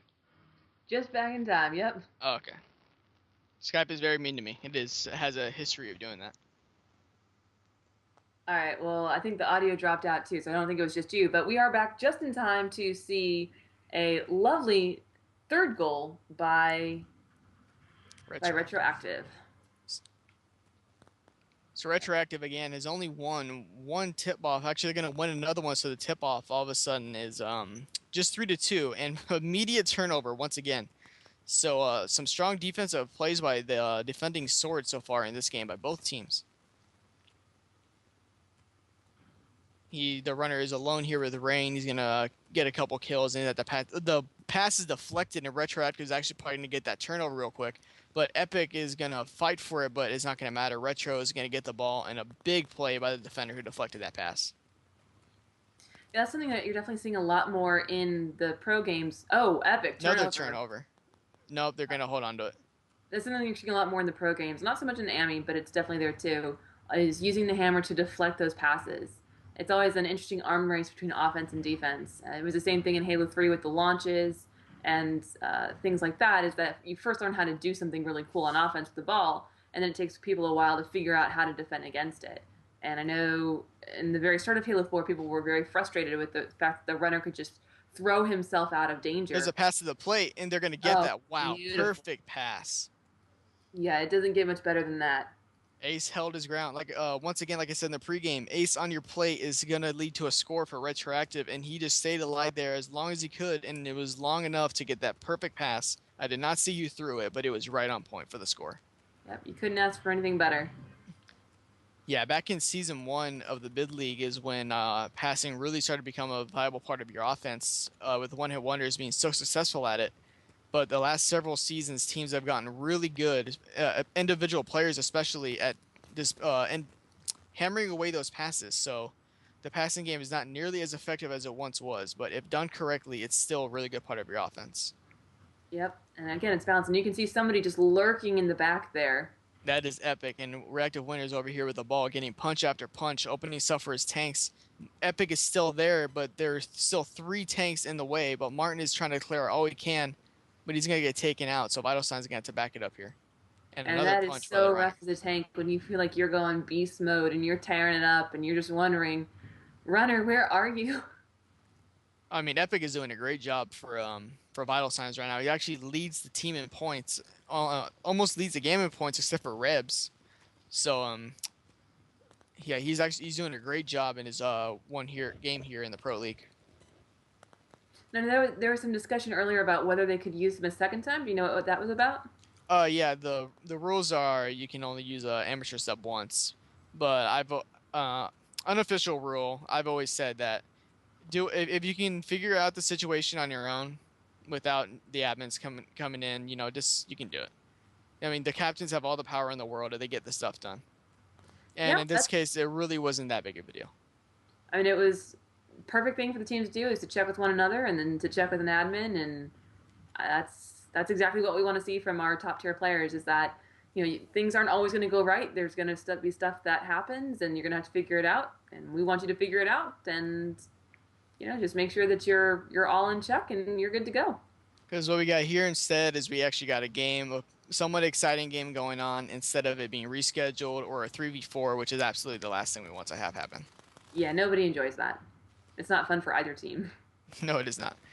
And Vital Signs runner here is, he's going to get, wow, he's going to somehow squeeze out. No, he's not. He's going to get hammered by Alpha. I can't see where the ball's going. It's teleporting. But it's going to be a foot race to it. A carrier kill, another one in the third, and Retroactive's going to come out with that ball. Yeah, that is Noplex who came out with it, passed it back, and Rebs is the one who catches it out of the air. For those who aren't familiar with Lean Grifball, there is no auto catch. So everything you see these players doing when it comes to passing and catching, that is all the players and that is all their skill. There is no computer assist here. It's all raw talent. And Rebs, once again, having to throw that ball out as all Vital Signs tanks are all around him, and they're pushing on the carrier. Now there's just one, and he's got a chance at that. He's got a 1-1 with the carrier. He actually has someone on their plate right there. It was Rebs once again, but he's going to get taken out. I don't think he died when he threw that ball out.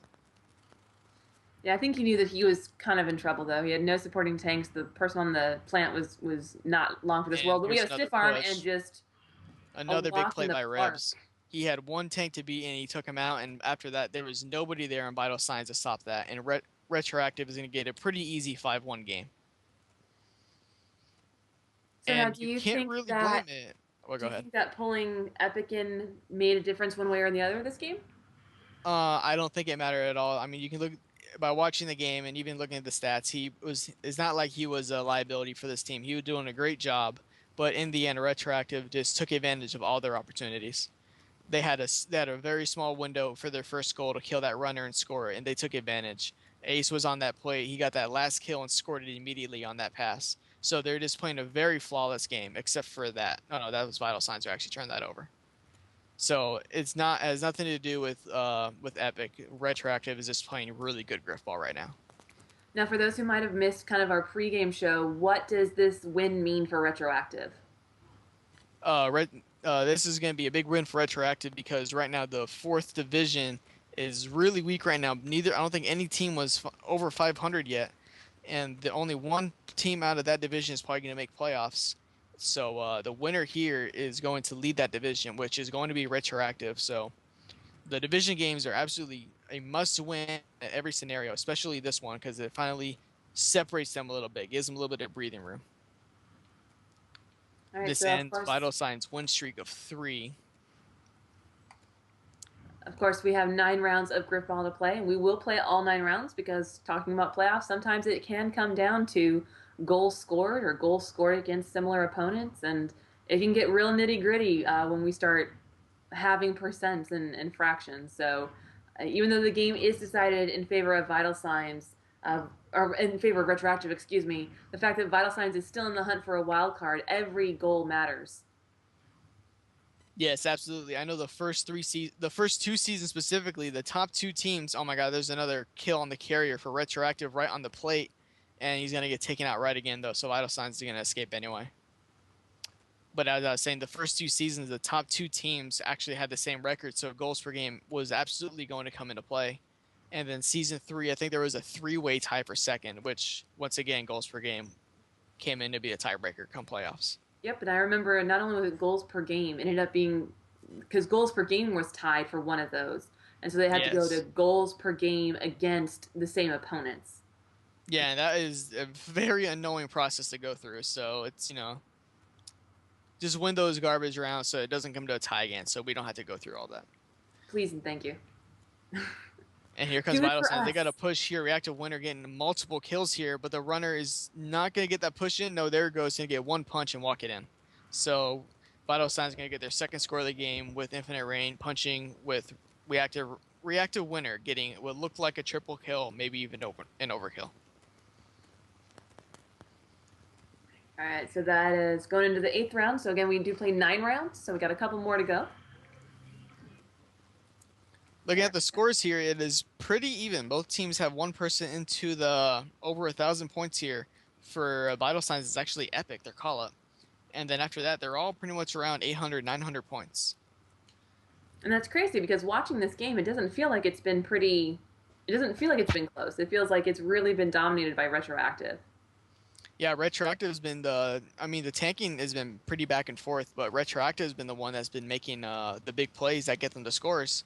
So, just saying that, it's not all about the tanking. It's about making the plays. Those are the difference-making moments in the game that get you the wins.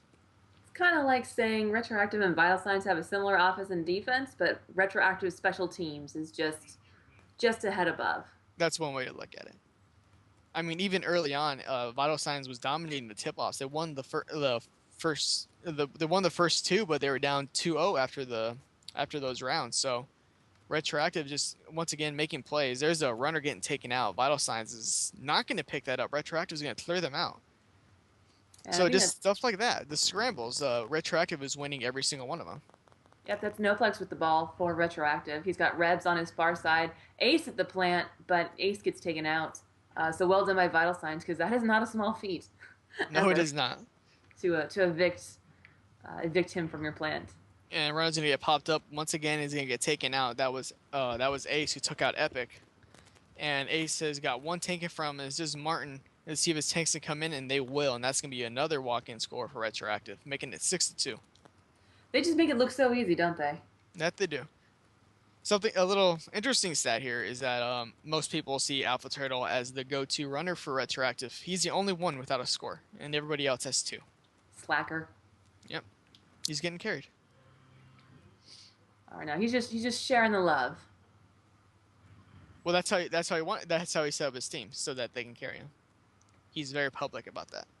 And Retro's going to throw that back, and once again, they're going to sneak through there and throw it forward. That did not work out. But the runner for Vital Signs is being trapped once again. They're going to have to throw that to the middle. 3 Retroactive players all around it. They're going to get that pickup, and they've got another easy shot at this goal. They can just get a couple kills, and they're not. T-Rain's going to... I just call him T-Rain. Infinite Rain is going to spawn and get that kill on the carrier. So Halo 4 with one of their infamous ridiculous spawns right behind the enemy runner, working out for Vital Signs this time. I had one of those on the game earlier tonight. It was awesome. I saw that. The first and only time that will ever happen.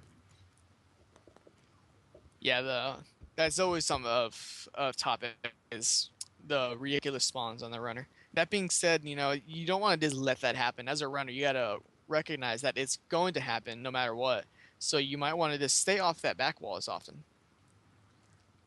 Well, I know every single time there's a new game that comes out, Cal and I always had the discussion about how powerful the runner should be, and he always thinks the runner should be a god, and I think the runner should be a bag of Jello. So we eventually find the medium in there somewhere. Well, if he's a bag of Jello, how are you going to get launched all the time? You love launching. Jello's elastic. It'll stretch. Okay. And the runner for Vital Signs here is separated from all his tanks, but once again, a spawn there is going to bail him out. And actually going to get him killed as he goes to the punch, and Martin did not notice that. But Martin's going to pick up that ball, and there's still plenty of time for them to recover, as Retroactive was pushed all the way back. And it looks like Reactive Winter is going behind all of Retroactive, and they're going to pass that forward. Maybe the wrong side of the plate, but it doesn't matter. They're going to pick up that ball, and they're going to maintain possession. Still with 2 tanks with a really strong push here. But one sword is going to take him out. It's going to be no plex with a huge kill on the carrier. Oh. But immediately gets hammer shot by Martin. So this push is still alive. Infinite Rain is getting kill after kill, and here come the reinforcements. So Vital Signs is really holding this position on Retroactive spawn really well right now. And it might lead to a score, or it may not. They all just got taken out right there. So Retroactive, once again, defense stepping up big. Yeah, nice hold there. And that's one of the toughest things, at least personally, I think, is being able to be on your spawn just a breath away from your goal and not betraying, not panicking, and just kind of holding that line. I think the downfall of Vital Signs is that they made a push for it. They weren't happy. Yeah. Oh, there you go. Goes. Vital Signs is kind of just snuck behind the tanking line there, and that's going to end the game 6-3 with Retroactive winning. All right, so me and Scooter Dad were right on our picks. We picked Retroactive, so woo-woo. Shout out to Scooter Dad. All right, go ahead and break down the stats for you as soon as that screen comes up. And then we'll be wrapping up for this week on Wednesday Night Grifbrawl. So let's take a look. So Rebs at 1370, Ace at 1305, Noplex an even 1000, Alpha Turtle at 745, Infinite Rain at 1530, Epic Beast 1360, Martin at 1165, and Reactive Winter at 1045. So again, the goals, as Rage mentioned, evenly split by everybody on Retroactive except for Alpha, who decided to get carried. Infinite Rain had 2. Epic Beast also had 1 for his team. Defensive stops, 1 by Noplex, 1 by Rain, and 1 by Epic Beast. Oh, and Reactive Winter had 1 as well. And there were no interceptions this game. This game was 20 minutes long, so pretty quick. And Rebs went -6, Ace +16, Noplex -12, Alpha -24, Infinite Rain +27, Epic Beast -5, Martin +1, and Reactive Winter -18. So once again, Ace putting up big numbers for Retroactive, but stats do not always do justice. And Rebs, did absolutely step up big. He got a lot of big punches and was being a very smart runner that game, and he is a very big reason that this team won that game. Well, I mean, take a look at it. Infinite Rain, his average life was 20 seconds, which was the longest of anybody. He went +27, which is the most anybody went positive, and he had the most medals of anybody on the team, on either team. So even though he came up big and he had a fantastic game, sometimes it's just not enough. Yeah, I know. I called Vital Signs a team with Martin and Rain as probably the best tanking duo in the league, but Martin here was not able to keep up with Rain. Rain held his name up pretty well with that big number, but Martin only went +1. So perhaps a bigger game out of him may have made this a lot closer of a game. Well, mayhaps, but this is only week 4. There's still a lot of Grifball to play. The playoffs are still undecided. I don't think anybody's mathematically eliminated yet. There's some teams that are going to be hard pressed, but I think everybody's still technically in the running. And No, yeah, there's nobody eliminated yet. The 2 struggling teams are Legitimate Strategy and Bomb Squad, both of which are in divisions where the division leaders are not doing very well. So there's nobody out of it yet. Anybody can make playoffs, although come next week, that will not be the case, most likely. all right, so this is the last week to make moves and start shaking bacon. So, but that is it for Wednesday Night Grifbrawl. Thank you all for tuning in, watching these 2 fantastic teams, or rather these 4 fantastic teams play really 2 fantastic matches. Thank you to Rage for helping me commentate. I love doing it. Fantastic. And of course, thank you to everyone in the chat box, comes out, supports us. Be sure to check out GrifballHub.com for all your griffing and balling needs. Follow us on Twitter at GrifballHub and subscribe here on Twitch, twitch.tv/GrifballHub. We will see you tomorrow night at 9 p.m. Eastern for our next live stream event, and then at 11 p.m. Eastern for the Grifball Hubcast, our weekly podcast. So until tomorrow, have a great night, everybody. Bye, everyone. Bye.